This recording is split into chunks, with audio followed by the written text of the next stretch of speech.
warahmatullahi wabarakatuh. Ya Rabbi bil Mustafa balik maqasidana waghfir lana ma madha ya wasi'al karami. Ya Rabbi bil Mustafa balik maqasidana waghfir lana ma madha ya wasi'al karami. Law kuntu a'lamu anni ma uwafiruhu katamtu sirran badali minhu bil katami. Ya Rabbi bil Mustafa balligh maqasidana waghfir lana ma madha ya wasi'al karami. Man yuridu jima'in min rawayatiha kama yuradu jima'ul khayli bil lujumi. Ya Rabbi bil Mustafa balligh maqasidana waghfir lana ma madha ya wasi'al karami.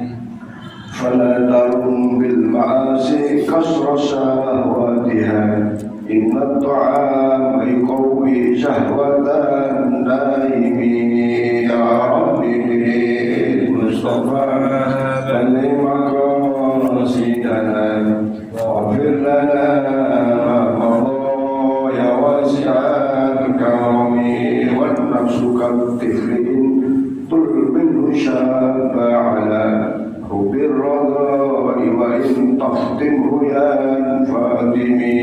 Ya Rabbi bil Mustafa balligh maqasidana waghfir lana ma madha ya wasi'al karami.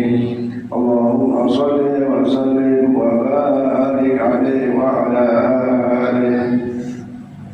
A'udzu billahi minasyaitonir rajim. Bismillahirrahmanirrahim. Alhamdulillahi rabbil alamin wa bihi nasta'inu ala umuri dunya waddin. Wassalatu wassalamu ala asrofil mursalin sayyidina wa habibina wa syafi'ina wa maulana Muhammadin sallallahu alaihi wasallam ajma'in. Qala Allah ta'ala subhanaka la ilma lana illa ma 'allamtana innaka antal alimul hakim. Rabbi ishrah li sadri wa yassir li amri wahlul 'uqdatam min lisani yafqahu qawli. Qala al-musannif rahimahullahu ta'ala bihi wa nafa'ana bihi wa bi ulumihi fid dharain amin. Para jemaah sekalian, alhamdulillah syukurillah kita melaksanakan kewajiban kita sholat maghrib dan berjamaah sebagai bagian daripada ibadah sunnah. Mudah-mudahan berbagai amal ibadah kita senantiasa diterima oleh Allah Subhanahu wa taala, mengantarkan kita kepada rahmat dan ridhonya. Mudah-mudahan ibadah kita diterimanya dan mendapatkan pahala surganya Allah Subhanahu wa taala. Mudah-mudahan wafat kita husnul khatimah, mendapat syafaat dari Rasulullah Muhammad sallallahu alaihi wasallam. Para jemaah sekalian, kita kembali malam Senin kita isi dengan taklim. Walaupun mungkin sederhana, di malam ini saya coba untuk membawakan dua materi dalam hal ini dan kitab Biyayah dan kitab Tazkiyatun Nufus. Dari kitab Bidayah kita membaca sabda Rasulullah Muhammad SAW.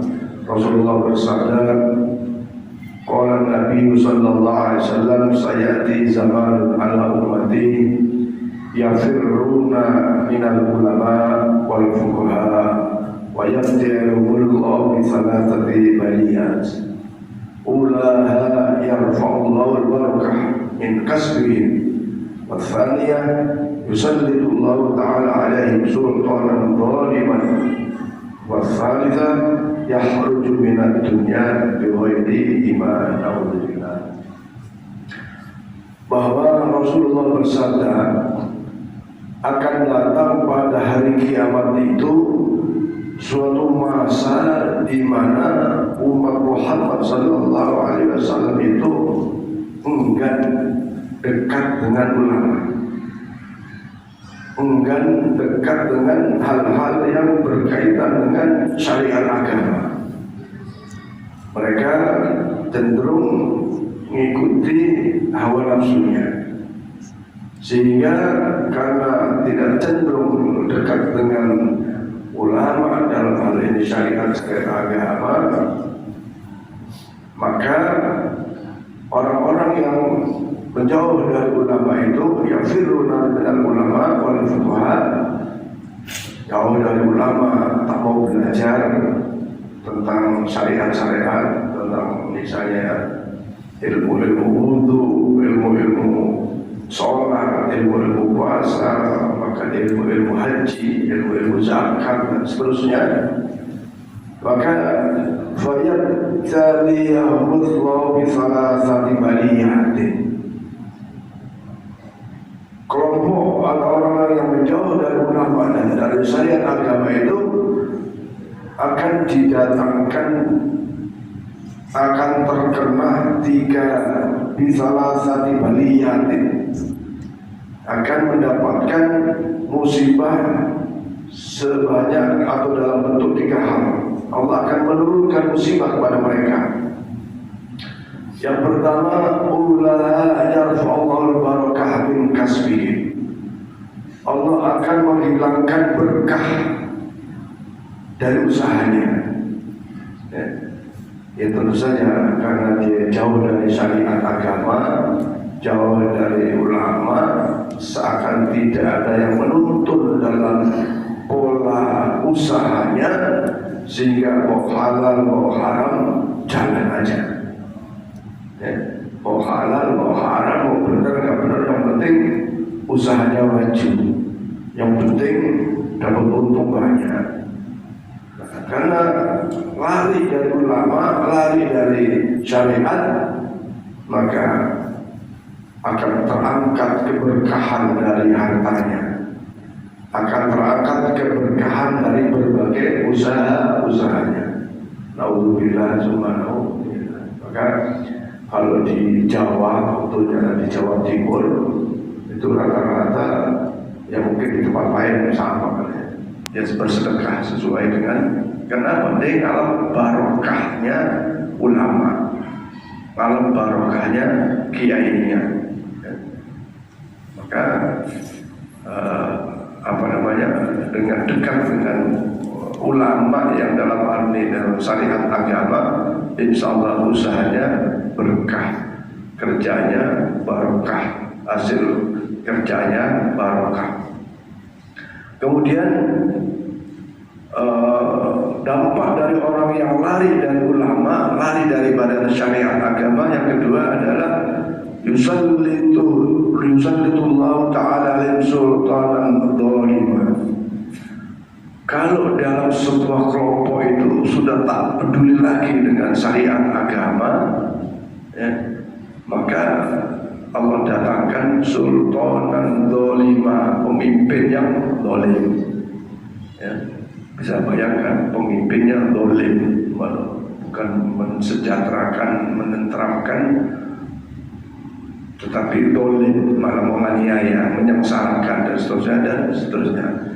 Karena kelompoknya, masyarakatnya tidak mau dekat dengan agama, tidak menjalankan syariat agama. Maka kalau di Indonesia ini ya, alhamdulillah, yang maksiat banyak, yang ibadah lebih banyak, yang dugem ada, yang qiyamul lail ada. Jadi semacamnya ada keseimbangan, sehingga tidak sampai didatangkan sultanan dzalima,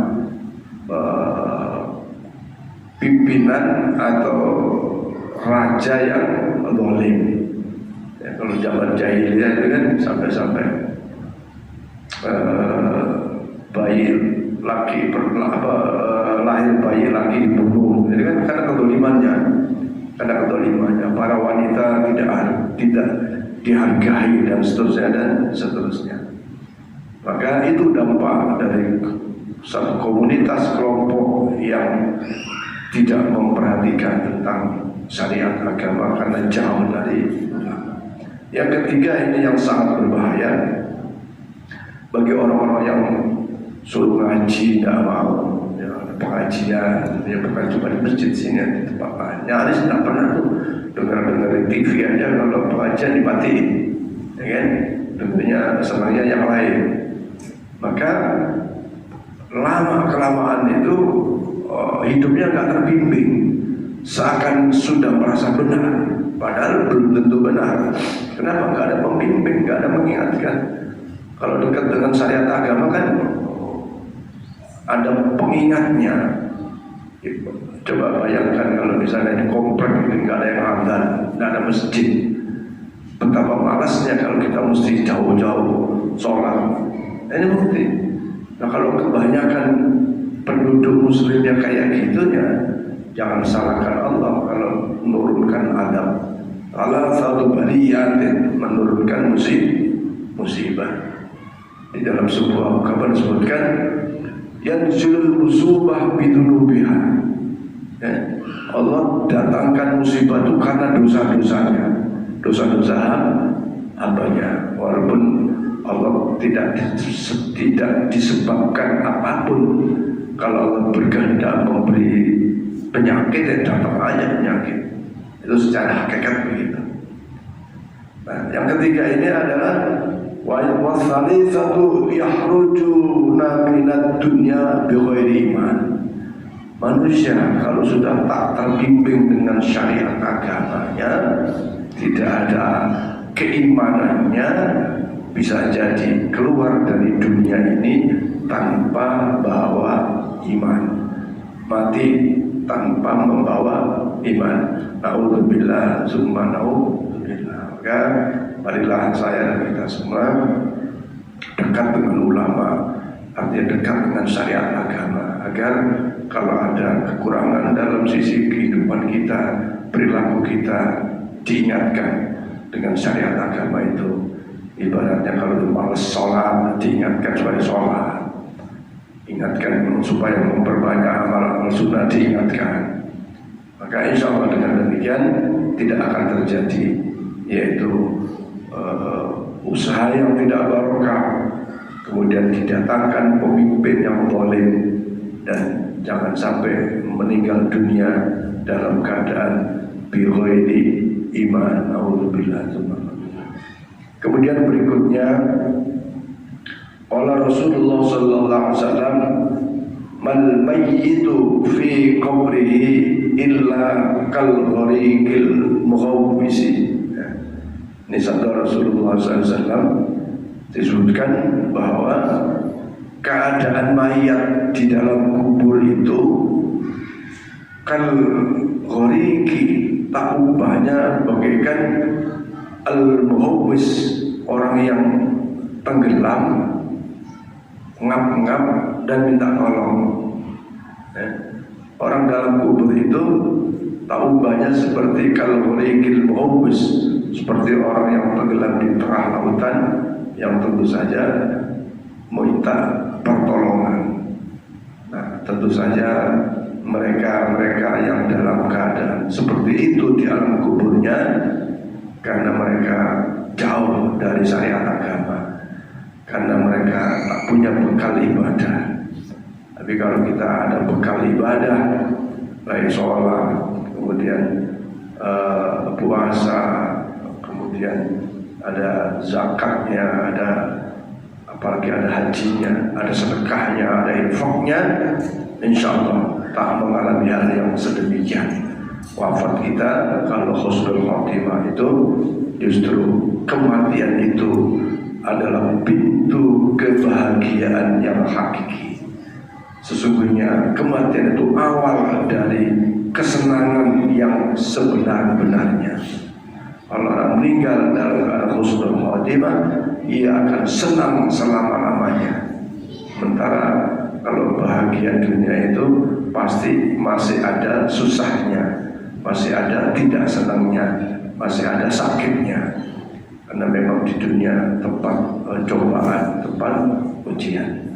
Ini dua hadis yang saya baca, mudah-mudahan saya dan kita semua dapat memahami betapa pentingnya syariat agama. Nah, untuk bisa paham syariat agama, maka jangan sampai kita yafirruna minal ulama, jauh daripada ulama, dengan cara mengikuti misalnya taklim, pengajian, mendengarkan dari berbagai media yang mengangkat tema-tema tentang syariat agama, yang mengajak kepada kebaikan, ta'muruna bil ma'ruf wa tanhauna 'anil munkar, yang mencegah daripada kemungkaran.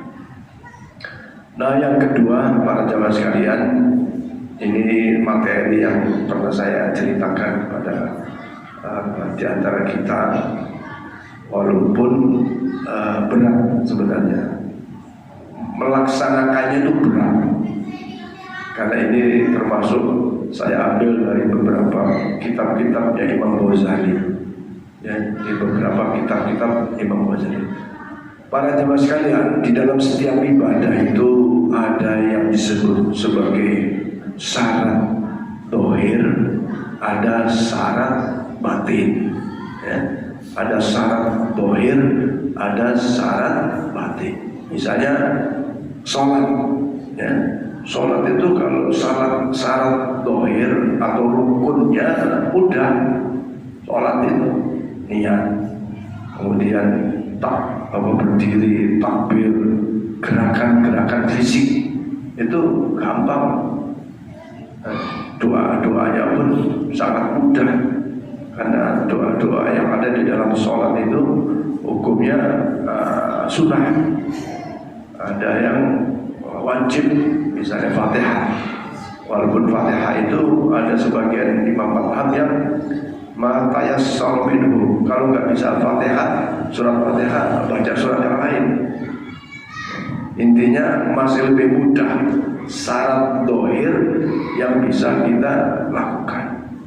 Tapi pada saat masuk ke syarat batin, ini contoh sholat tadi, khusyuk, wah ini susah.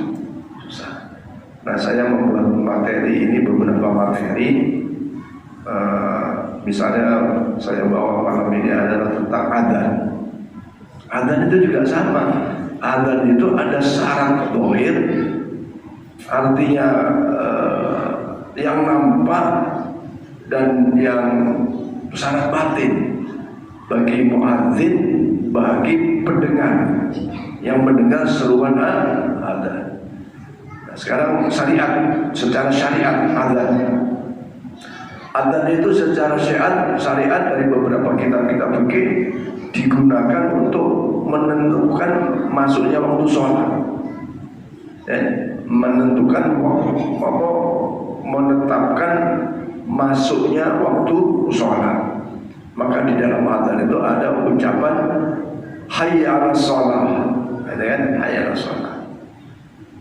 Nah, kalau ini gampang, zuhur jam misalnya 11.51 muadzan, ini syariat, mudah, walaupun susah bagi yang nggak biasa adzan. Secara dohir itu gampang. Yang kedua, sunnah menjawab adzan, karena dengan menjawab adzan dapat pahala. Saya kira kita semua bisa menjawab adzan.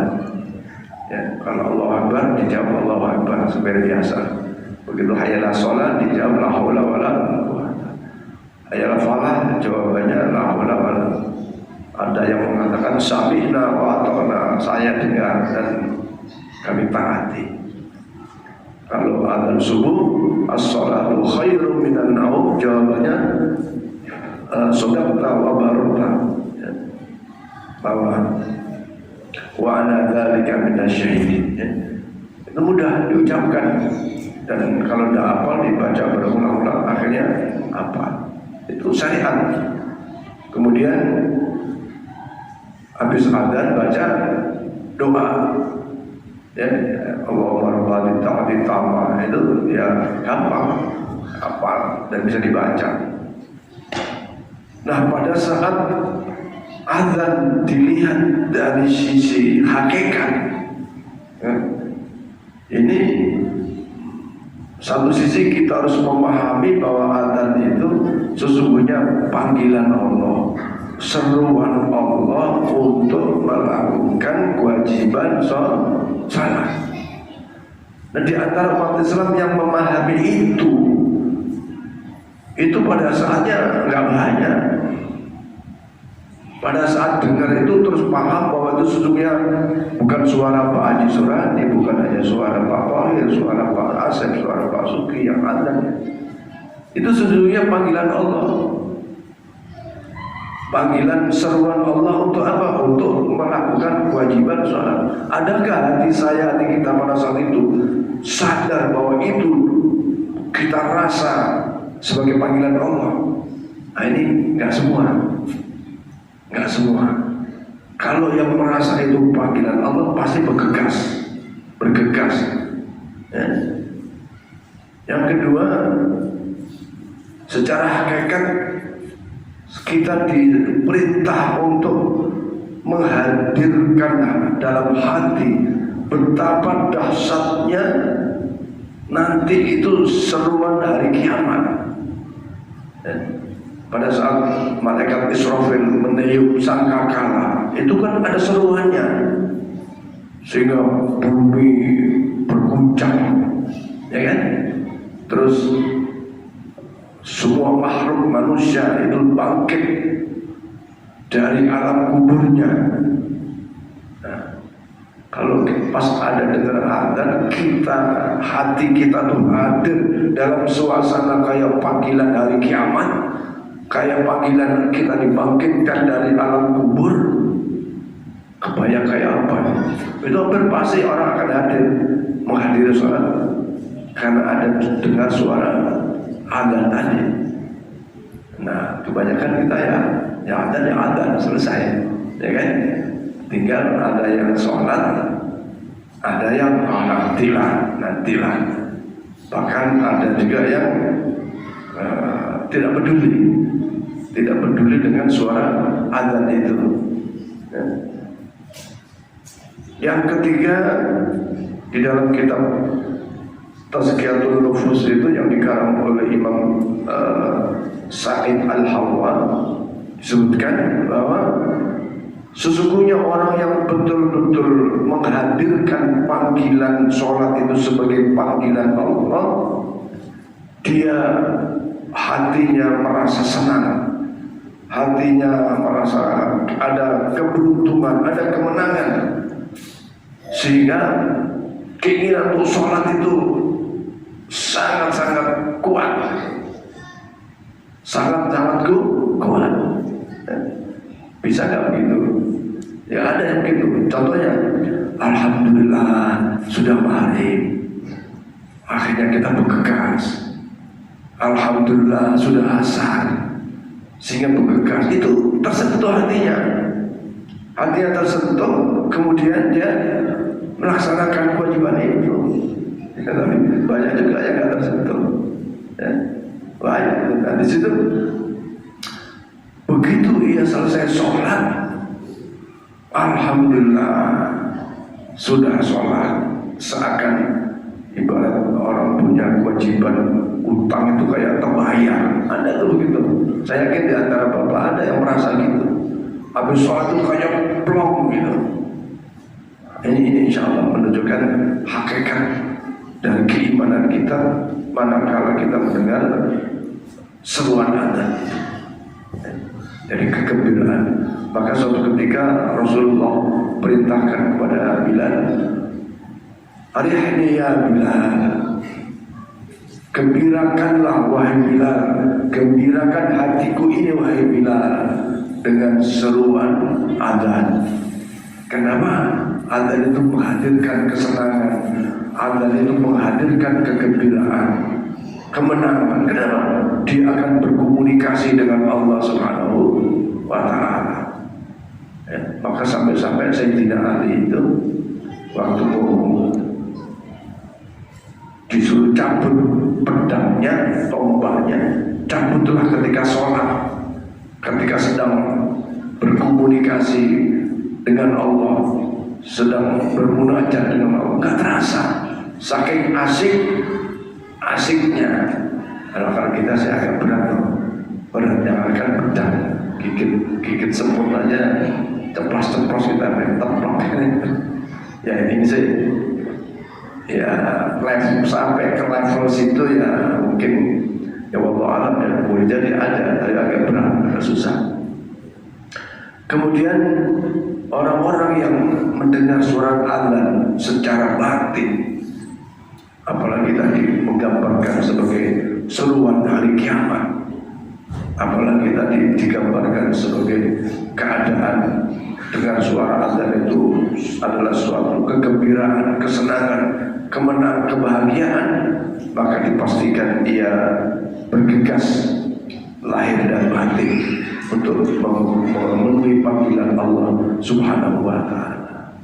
Nah yang terakhir, pada saat yaumil ba'ts, saat kita nanti dibangkitkan dari alam kubur itu, yang sesungguhnya seruan malaikat Israfil itu begitu menggelegar orang-orang yang bergetar hatinya pada saat dengar azan itu. Nanti suara yang menggelegar itu akan terdengar seperti suara yang sangat sadu, suara yang sangat lembut, suara-suara yang intinya itu menenangkan hati, menyenangkan hati. Nah, wallahu alam, apakah kita bisa sampai ke situ? Ya mungkin ya, suatu ketika mungkin kayak tadi, alhamdulillah sudah maghrib, alhamdulillah sudah asar, alhamdulillah sudah zuhur, terus sholat. Tapi ada juga yang kadang-kadang ya begitu diabaikan sunnah Allah Subhanahu wa ta'ala. Nah itulah sikap batin pada saat seseorang mendengar azan. Ya. Jadi azan dilihat dari syariat adalah menunjukkan datangnya waktu sholat. Kemudian bagi yang menjawab azan itu mendapatkan pahala karena itu bagian dari amalan sunnah. Kemudian tentu saja akan lebih dapat pahala lagi kalau setelah azan kita membaca doa pada azan, itu juga bagian dari amalan-amalan sunnah. Nah, sampai kepada sikap batin, ya ini agak berat. Tapi begitulah tuntunan kitab yang dijelaskan oleh Al-Imam Al-Ghazali di dalam kitab Al-Mukhtasar Tazkiyatul Anfus yang dikarang oleh Said Al-Hawa seperti tadi, anggap sebagai panggilan seruan Allah. Kemudian hati kita hadir pada saat mendengar itu, seakan-akan itu panggilan dahsyatnya, panggilan hari kiamat. Kemudian dengan suara azan itu hati merasa senang, merasa gembira karena dapat melakukan komunikasi dengan Allah Subhanahu wa ta'ala. Kemudian bergegas lahir dan batin untuk melaksanakannya, dan insya Allah pada saat nanti dibangkitkan dari alam kubur, walaupun suara malaikat Israfil begitu menggelegar, tapi kita bisa dengan lembut mendengarkan panggilan hari kiamat itu. Nah di sisi lain, secara syariat azan itu juga bisa mengusir setan. Ya, azan bisa mengusir setan. Ya ini tentu azan yang dibarengi dengan hatinya, bukan hanya lisannya. Kemudian bagi setiap orang muadzin itu nanti di hari kiamat suara itu akan menjadi saksi atas kebaikannya. Ya. Kemudian seorang muadzin akan dihapus dosa-dosanya. Wah banyak. Harusnya muadzin itu berebut, tapi nah, ini kenapa Rasulullah nggak pernah azan? Nah, kalau Rasulullah yang azan itu nanti mendatanginya menjadi wajib, ya kan? Rasulullah nggak pernah azan, yang azan bilang. Padahal muadzin itu pahalanya besar, tapi Rasulullah khawatir nanti menjadi wajib mendatanginya, menjadi wajib menjawabnya. Padahal secara syariat menjawab adzan itu hukumnya sunnah. Kemudian seorang muadzin akan senantiasa dibanggakan oleh Allah kepada para malaikat-malaikatnya. Ya. Allah bangga kepada seorang muadzin dan kebanggaannya itu ditunjukkan kepada para malaikat-malaikatnya. Kemudian ini yang paling banyak nih. Misalnya Pak Asep adzan, ternyata orang yang sholat gara-gara dengar adzannya Pak Asep, sebanyak orang yang sholat itulah Pak Asep juga dapat pahala. Nah, dan subuh kan, adzan maghrib, zuhur, asar, isya, sebanyak orang yang karena dengar adzannya Pak Asep terus bergegas sholat, Pak Asep, ini contoh Pak Asep yang lain salah, untuk mendapatkan pahala. Besar pahala muadzin. Kemudian bagi muadzin akan dimohonkan ampun kepada Allah dari seluruh makhluk, dari benda-benda yang basah maupun yang kering. Jadi ternyata nanti pintu ini juga mohon kepada Allah supaya muadzinnya diampuni. Ada pintu, ada ya, karena semua makhluk Allah, kan? Makhluk Allah. Maka yang belum pernah adzan Bapak Yus, Pak Bari baru koma adzan, ya, termasuk saya juga kadang-kadang adzan kalau Pak Haji. Ya. Mungkin besar tuh fadilahnya Masya Allah. Ya. Nah, di kita kadang-kadang bukan cuma di kita. Ya, kalau nggak ada jadwal, ya begitu. Ini para jamaah sekalian tentang materi ibadah ditinjau dari syariat dan hakikat. Ya, walaupun ini sulit diamalkan secara hakikat, tapi itulah ilmu. Ya, tapi saya yakin di antara poin-poin hakikat nanti ada di antara kita yang merasakan kesenangan pada saat suara adzan itu dikumandangkan. Seperti tadi, alhamdulillah sudah mari bergegasnya, alhamdulillah dengar adzan subuh bergegasnya. Saya kira demikian. Wallahu a'lam bishawab. Ada yang ingin ditanyakan mungkin? Ya, Kang ya.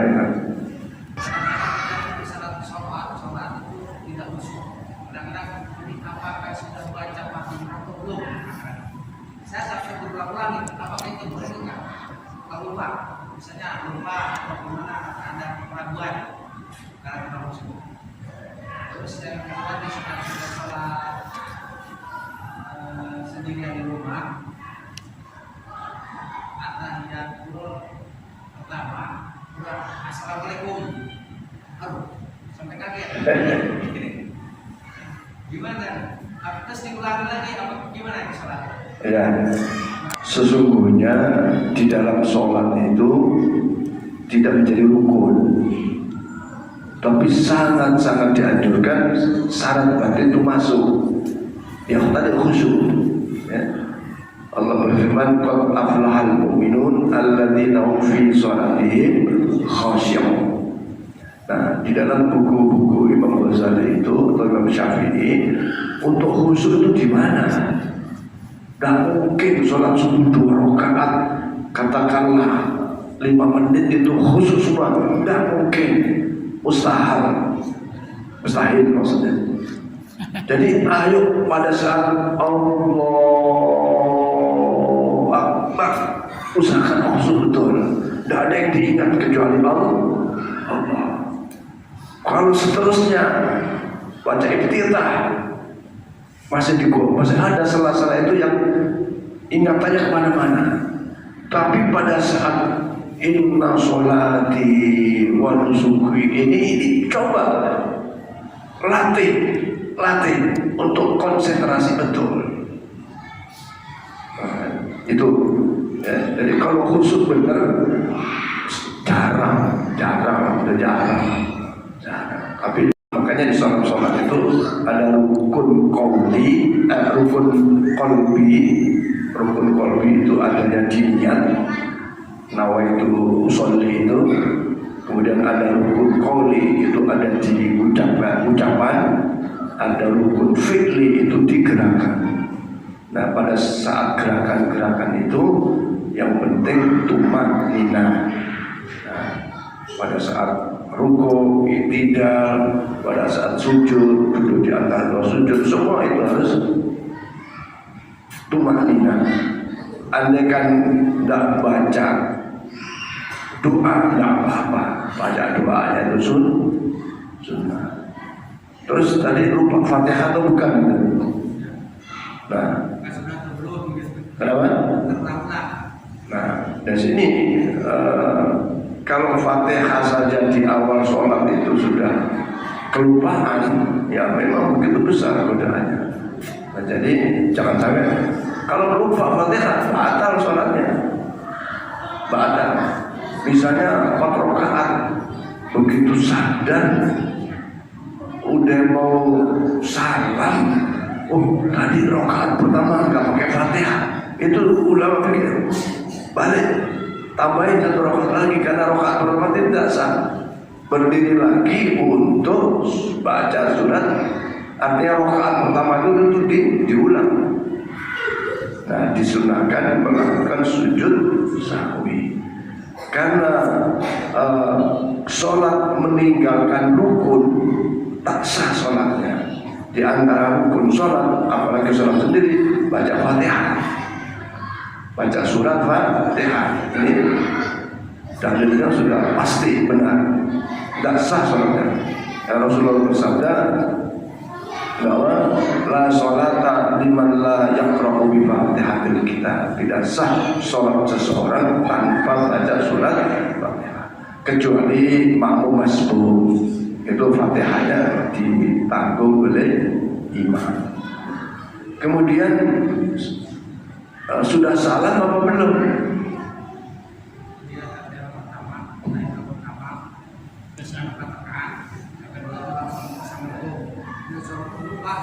Ya itu langsung berdiri aja, ya. Tapi salam itu yang wajib, salam yang pertama. Kalau belum bicara apa-apa, ya maka berdiri aja, diulang, ditambah. Kan baru 2 tahiyat awal salam, baru 2 berdiri aja. Suatu ketika Rasulullah sholat duhurnya itu kan 4 rakaat. Tahu-tahu Rasulullah 2 rakaat salam. Terus para sahabat bertanya, ya Rasulullah, ya bahasa kita, adakah perubahan jumlah rakaat? Bahasa kita emang kenapa? Tadi cuma 2 rakaat. Kemudian Rasulullah bertanya kepada sahabat yang lain, apa betul cuma 2 rakaat? Nah, ya Rasulullah. Akhirnya berdiri menambah rakaat berikutnya. Kenapa boleh? Karena dialog ini dialog sholat, bukan cerita tadi mancing di mana misalnya begitu. Mengingatkan sahabat tadi kan mau baca tasbih kok Rasulullah lupa gitu, ya kan? Tidak enak gitu. Akhirnya setelah sholat ditanya, apakah ada perubahan dari 4 ke 2? Enggak. Apakah Rasulullah lupa? Maka Rasulullah cross check biasanya itu dengan sahabatnya. Tapi di sini hadis ini bermakna litarbiyah, lil hukmiyah, bukan Rasulullah lupa dalam artian lupa seperti manusia biasa, bukan.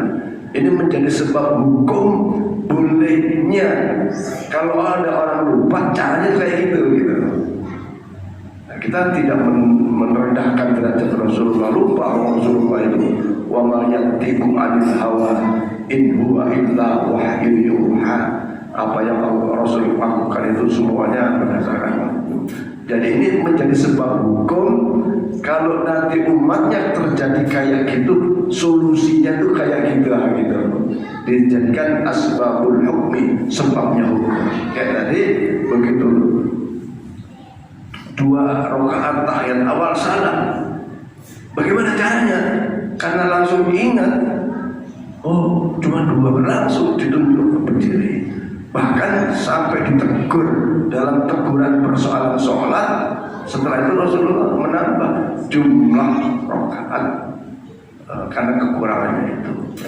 Saya kira itu bukan lupa kayak kita lupa karena ingat macam-macam gitu. Ya saya kira pasal pertanyaannya nanti saya depan sudah Isa. Wallahu a'lam bishawab. Al-Fatihah. Alhamdulillah nusyaitan bismillahirrahmanirrahim. Ya kan. Sallallahu alaihi wasallam. Bismillahirrahmanirrahim. Alhamdulillah. Amin. Allahumma shalli ala sayyidina Muhammad wa ala sayyidina Muhammad wa ighfir lana wa li walidayna warhamhum. Allahumma rabbana zidna ilman nafi'an wa amalan shalihan mutaqabbalan rizqan wasi'an mubarakan halalan thayyiban. Rabbana lana min azwajina wa dhurriyyatina qurrata a'yun rabbana atina fid dunya hasanah wa fil akhirati hasanah wa qina adzabannar. Walhamdulillahi rabbil alamin. Assalamualaikum warahmatullahi wabarakatuh.